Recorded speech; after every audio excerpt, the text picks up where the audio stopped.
Buenas noches y bienvenidos a Quien Tiene la Razón. Como sabemos, hace algunas horas por lo menos se ha adoptado una sentencia por mayoría en el Tribunal Constitucional, de manera que desde esta tarde está claro que la disolución constitucional desde el punto de vista de nuestras instituciones respondía a los estándares legales. Lo que no quiere decir que todo el mundo esté de acuerdo y todo el mundo se haya declarado satisfecho con esta decisión. En todo caso, el principal concernido, que es el demandante, el señor Pedro Olaechea, ha dicho que va a acatar esta decisión, y el presidente de la República que entramos ahora a un nuevo ciclo, que esperemos que sea un ciclo de proposiciones y de acuerdos entre fuerzas políticas diferentes.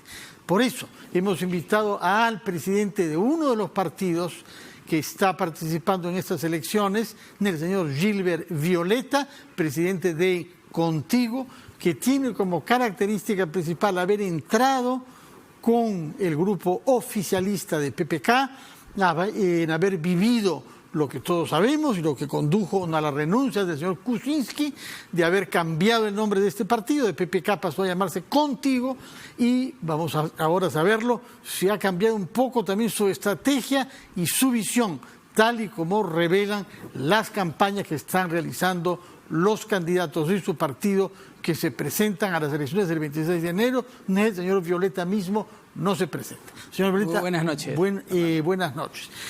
Antes de entrar a la campaña y al rol que está jugando Contigo, quisiéramos conocer su evaluación y su primera reacción ante la sentencia que hemos conocido del Tribunal Constitucional proclamando que es infundada la demanda competencial que había sido presentada por Pedro Olaechea. Mire, para mí esto es, digamos, el correlato de algo que era absolutamente previsible, era como la crónica de una muerte anunciada.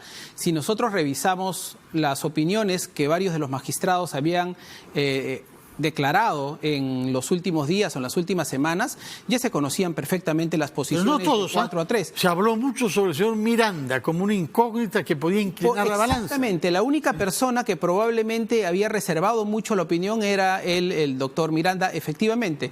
Por lo tanto, en el momento en el que el señor Miranda, que además fue el primero en intervenir, da a conocer su posición, quedaba claro que ya se había terminado el debate y que todo lo demás era sencillamente, digamos, una anécdota informativa. Pero a mí no me deja de sorprender que no haya habido una primera discusión en el Tribunal Constitucional para despejar esa duda. Porque, por ejemplo, cuando uno mira declaraciones que se han dado incluso en RPP, o el doctor Carlos Ramos, o nuestro amigo Eloy Espinosa, que viene después de esta entrevista, entiendo, o la misma doctora Ledesma, que había dicho, bueno, esto no es un golpe de Estado, en fin, hay una serie de declaraciones que se habían dado. Yo el otro día le alcancé esta información a Pedro Olaechea, se la alcancé además impreso en la última sesión de la Comisión Permanente, y le dije, señor Olaechea, instruya usted al procurador del Congreso para que el procurador alcance esta información y pida que el Tribunal Constitucional, como primer punto de agenda, delibere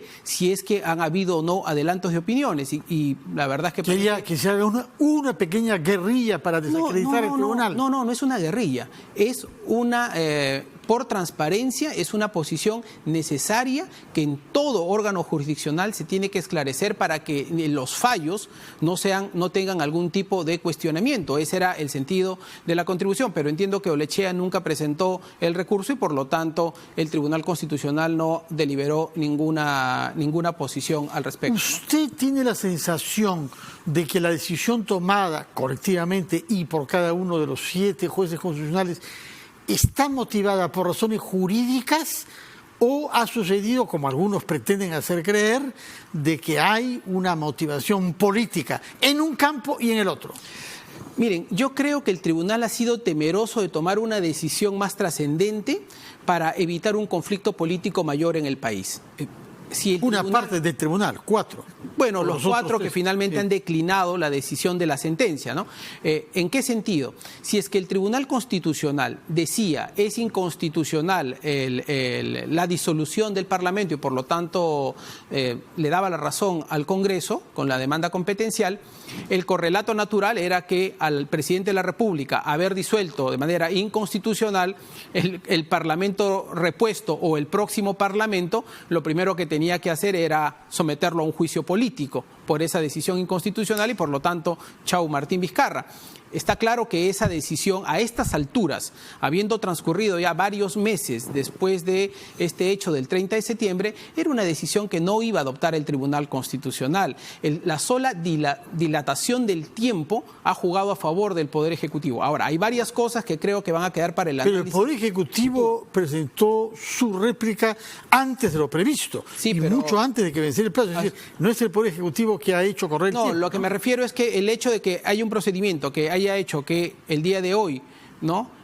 14 de enero se resuelva, por lo menos se delibere este tema cuando ha ocurrido el 30 de septiembre, está claro que el transcurso del tiempo ha favorecido a la consolidación de una realidad fáctica, como la han querido llamar. La realidad fáctica quedó constituida desde que el decreto supremo que disolvía convocó elecciones. Mire, le pongo un ejemplo. Tanto en el argumento del magistrado Ledesma como de la magistrada Ledesma como el magistrado Espinosa han dicho lo siguiente, han dicho, y además Ledesma hizo una anécdota diciendo parece que hemos leído el mismo libro, ¿no? Sobre interpretación de derechos. Sí. Y lo que dicen es lo siguiente: vamos a interpretar a la luz de una realidad, por principio de realidad. ¿Y cuál es esta realidad? Que ya hay un poder que está funcionando y que se ha dado esta circunstancia específica. Y entonces terminan generando una posición a favor del poder constituido, ¿no? El poder constituido, en este caso el Poder Ejecutivo. Pero ese razonamiento, ¿sabe cuándo opera? Jamás un razonamiento de ese tipo debe operar para fortalecer a un poder existente. Un razonamiento de ese tipo solo existe cuando lo que tienes que hacer es, cuando eso te permite fortalecer la defensa de derechos fundamentales, es decir, de los derechos ciudadanos, no de un poder del Estado. Entonces, yo creo que ha habido un razonamiento indebido, pero en fin, eso quedará para el análisis futuro, desapasionado de la circunstancia de coyuntura. Hemos escuchado durante la sesión. El señor Sardón ha pedido que la sentencia incluya una afirmación explícita de que el señor Vizcarra no puede postular el año 21 a una reelección. No era un tema que estaba sometido a la consulta. ¿Por qué esta insistencia? Si no es para sugerir que la disolución forma parte de una estrategia autoritaria y meter el miedo al chavismo. Habrá que leer el voto en discordia, los fundamentos del voto en discordia del señor Sardón. Efectivamente, ese, por ejemplo, no es un tema. ¿Qué es lo que ocurre? Tengo la impresión que ha habido como un exceso de polaridad en esta demanda. Este es un caso que de manera natural ha polarizado al país, pero yo tengo más bien otra objeción. Creo que el verdadero tema de fondo no ha sido materia de análisis. El verdadero tema de fondo era, es decir, ¿cuál es la pregunta que tenía que resolver el Tribunal Constitucional? La pregunta es, ¿el Poder Ejecutivo puede hacer una cuestión de confianza sobre un procedimiento electoral para elegir magistrados del Tribunal Constitucional? La respuesta está dada, sí, eso lo dice Ramos en su ponencia, porque lo que dice es que nosotros hemos presentado un proyecto de ley para cambiar la ley orgánica del TC. Ya, entonces está interviniendo en un poder del en una competencia. Está presentando un proyecto de ley para que ustedes voten.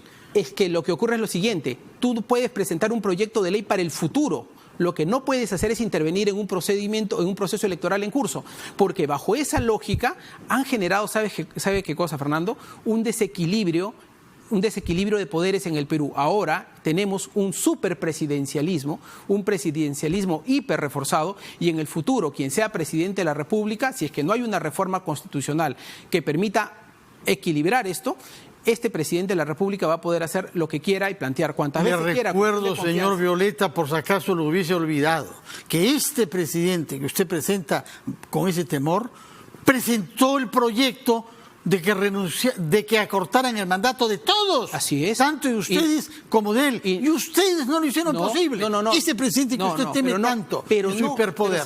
Pero ¿sabe qué? No generalicemos. Porque esa responsabilidad, nosotros hemos estado en la línea con esa propuesta del Poder Ejecutivo. Que manifiestamente era lo razonable, si que vemos las cosas desde ahora. Y es más, que todo el mundo se renueve. Sabemos que incluso hubo un acuerdo político en el que dos delegados del Parlamento, el señor Luis Iberico y el señor Luis Galarreta, habían acordado con el Premier que hacer ese recorte de mandato. ¿Por qué se saboteó? ¿Quién se opuso? Porque la señora Bartra, que presidía la Comisión de Constitución, adelantó y puso su proyecto por delante y lo mandó al archivo. Bueno, no hablemos de la señora Bartra sin ella presente. No, pero una última pregunta. Estoy eludiendo un hecho que se ha señalado en la propia Comisión Comisión esta Permanente, versión, digo que prefiero no reaccionar yo sobre ese tema mientras no la vea a la señora Bartra. Otro tema que salió a luz hoy, Sardón, una vez más, que ha sido el más radical y el más largo, ¿no? Habló de ministros que hacen irrupción en una sesión del Parlamento en curso. Dice su versión, como constitucionalista de lo que hemos presenciado. El señor Eloy Espinosa, por su parte, dijo: se cerró las puertas para impedirle que cumpla con su derecho constitucional de participar en la sesión cuando lo tenga a bien. O sea, acá hay una discrepancia no sobre derechos, sino lo que vemos con los ojos. Bueno, para alguien son los ministros que rompen como si fueran los bárbaros de Atila, y para otros son las puertas que cierran como si fuera Bizancio. Diciendo que este debate, que por primera vez ha sido televisado, nos ha mostrado cierta precariedad argumental del propio Tribunal Constitucional. Yo tengo el mayor de los respetos por todos sus miembros, pero le digo la verdad, yo pensé que a puertas cerradas habían mejores argumentos. ¿Por qué lo digo? Porque lo que usted acaba de señalar, señor Álvarez, lo que usted sospechadamente él que no tiene lo que usted está señalando es un debate noticioso, es decir, parece un debate sobre hechos noticiosos, no sobre hechos jurídicos. Los hechos jurídicos es cuál es la esencia de la demanda competencial, la determinación de competencias constitucionales, cuáles son las competencias constitucionales del Poder Ejecutivo y las competencias constitucionales del Parlamento de la República. Se puede hacer cuestión de confianza sobre este tipo de procedimiento, qué implicancias legales tiene. Ahí hay mucho que debatir, pero ya lo habíamos dicho, la exposición del señor Ramos, o más bien el proyecto de sentencia del señor Ramos, tenía una serie de falencias, de vacíos, y hoy día no se ha llenado ninguno de esos vacíos. Hoy día hemos tenido un debate, pero se han un debate muy parecido al que existe en el Parlamento. Me parecía estar en la Comisión de Constitución o en la Comisión de Justicia. ¿Presidida por Rosa Bartra? No, en cualquier comisión me refiero a que es un debate en el que hay más argumentos sobre hechos noticiosos que sobre un análisis doctrinario constitucional de fondo. Bueno, es lo que podíamos decir sobre el fallo del TC. Me interesa que hablemos, naturalmente. Hay que, sin embargo, recordar que la presidenta Marianela Ledesma ha recordado que tiene un plazo de 7 días para redactar sus votos y sus fundamentos, y que esperamos que cuando se publique eso en 8 días haya una clarificación de lo que pueda ser hecho y lo que no pueda ser hecho en el futuro. Hablemos ahora sobre la campaña electoral. Usted es el presidente, como hemos recordado, de este partido Contigo, que está postulando candidato. ¿Cómo caracterizaría la línea general del partido, que yo le confieso resulta difícil de leer por la variedad de propuestas de sus candidatos? ¿Cómo definiría usted la línea política general de Contigo? Mire, nosotros tenemos clarísimo, siempre hemos dicho, somos un partido centroprogresista. Si ustedes nos preguntan nuestra política económica es pro inversión, pro desarrollo, pro infraestructura. En materia social tenemos una propuesta social muy intensa que comienza con el tema del agua potable y la atención de servicios básicos. Siempre hemos dicho que un elemento articulador de la gestión pública, de las necesidades de gestión pública en el Perú, pasa por el tema del agua potable. Era como la gran bandera que siempre enarboló Pedro Pablo Kuczynski, sobre lo cual se desarrolló todo un plan. Es decir, tenemos una propuesta muy intensa en materia de derechos sociales y atenciones de servicios básicos, y luego, por otro lado, sí creemos en la inversión privada y en la necesidad de generar desarrollo, progreso y condiciones. ¿Por qué esa confianza que usted tiene en la claridad de su plan para el Perú y en la capacidad de gestión no la vimos en acción cuando usted y su partido estaban en el poder? ¿Qué pasó? ¿Qué pasó? Que tuvimos un gobierno de Pedro Pablo Kuczynski con una relación con el Parlamento muy complicada, aunque se sacaron diversas normas, ¿no es cierto? Por ejemplo, el programa de agua, se dio más de 1.500 millones de soles solamente para los programas de agua, que han avanzado y luego medio se han frustrado más bien en la etapa Vizcarra. No sabemos al final cómo ha progresado este programa de agua que se hizo. ¿Qué es lo que quiere decir cuando dice que hubo una relación complicada con el Parlamento? Háblenos con más con más dientes, señor Bueno, Violet. pero ustedes recordarán que la gestión del presidente Kuczynski mereció por el lado del Parlamento reacciones muy agresivas permanentemente. Ellos juran que no han sido obstruccionistas, que votaron la confianza, pero esa es la facultades versión, delegadas. Esa es la versión de ellos, ustedes recordarán. El señor Fernando Zavala fue censurado. O sea, y era el presidente del Consejo. Usted, que era uno de los principales operadores del partido PPK, no logró generar un poco de armonía y diálogo. ¿Qué cosa impidió? El señor Basombrío, que estuvo anoche acá, nos dijo que cuando se instale el gobierno PPK en julio del año 16, ellos creen que hay coincidencias programáticas múltiples con Fuerza Popular, que Fuerza Popular debería ser gobierno en el año 21, calculaban eso, y que podrían ellos gobernar. Me da la oportunidad para comentar, me da la oportunidad para comentar algo que es una cosa histórica y que probablemente no recordamos. Pedro Pablo Kuczynski gana por apenas 38.000 votos de diferencia. Entonces, Pedro Pablo Kuczynski nos dice al partido, nos pide una suerte de voto de confianza para tomar ciertas decisiones, entre otras para armar un gabinete apolítico, si acaso cabe el término, sin parlamentarios y con casi nula presencia del partido. Porque la idea de Pedro Pablo Kuczynski en ese momento es: quiero armar un gabinete, digamos, más o menos neutro, un gabinete de técnicos que permita ser leído positivamente por la mayoría parlamentaria, que era 73 de 130, y tenían pues un poder brutal. Brutal. Él creyó, no, claro, un poder enorme, ¿no? Entonces, él creyó que de esa manera daba un mensaje a Fuerza Popular diciéndole: mira, este no va a ser un gobierno solo de mi partido, va a ser un gobierno más bien de técnicos, de independientes, de gente que puede transitar con estas políticas, digamos, que compartimos. Pero Fuerza Popular creo que no supo leer esta decisión política. ¿Por qué no? Porque, por ejemplo, el solo hecho de que haya sido Fernando Zavala, cualquiera se hubiera imaginado que eso iba a permitir, pues, tener un buen puente de comunicación con la señora Keiko Fujimori. ¿Pero qué lo impidió? ¿Está escamoteando algo? ¿Hay pensamiento político? ¿Qué cosa impidió? Sí. Impidió que nunca pudiera haber un canal de diálogo entre la señora Fujimori, que tenía el control del Parlamento, y el señor Kuczynski, que tenía el control del Poder Ejecutivo. ¿Pero por qué no? Si no habían diferencias programáticas, si habían operadores como usted, si había un primer ministro como Zavala. Al partido nos encargaron desde el primer momento, en las propias fuerzas internas y este comité de independientes, este consejo de ministros independientes, el partido quedó un poco de lado. Pero ¿por qué no pudo haber un diálogo del señor Kuczynski con la señora Fujimori? Mire, esa es la gran pregunta que todo el tiempo nos hemos hecho. Nosotros siempre reclamábamos que la incapacidad de nuestros líderes permitió que por lo menos esos 2 primeros años sean 2 años muy complicados para el país. Una última pregunta. ¿Algunos miembros de su partido van a seguir llamando al presidente Vizcarra un dictador después de esta sentencia del TC? Mire, cada uno tiene el derecho de formar su propia opinión y de declarar lo que su conciencia le diga. Yo lo que creo... Bueno, pero estamos hablando de personas como el señor Eresi, que creo que es el secretario general y el número 2 de su partido. Usted habla con un lenguaje, el señor Eresi con otro. Queremos comprender en qué está contigo. Fernando, lo que sí le puedo decir es que el partido tendrá su comisión política y tomaremos una posición sobre esto que ha determinado el Tribunal Constitucional.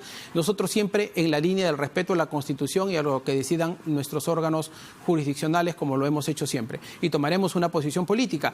Yo, personalmente, estoy pensando más en la carrera que viene de cara al 21 que en este proceso electoral del 20, que nos va a dar un parlamento corto y la verdad es que probablemente con muy pocas posibilidades de hacer algo por el Perú. Pero no será como la zorra frente a las uvas, que no pueda ganar.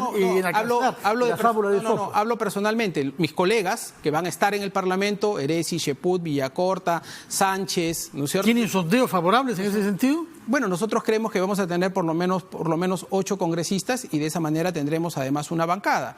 Y esa bancada tendrá presencia política del partido ahí, ¿no? Señor Violeta, muchas gracias por su presencia y lo hemos comprendido en el sentido que acatan el fallo, y si he comprendido bien, tratará usted de influenciar a sus colegas para que no se siga caracterizando al jefe de Estado como un dictador. Defenderemos por encima de todo siempre la Constitución. Por encima de todo. Bueno, muchas gracias por su presencia acá y éxito en su partido durante la campaña. Hacemos una pausa y vamos a recibir después de ella al magistrado del Tribunal Constitucional, Eloy Espinosa Saldaña. Primero vamos a una breve pausa.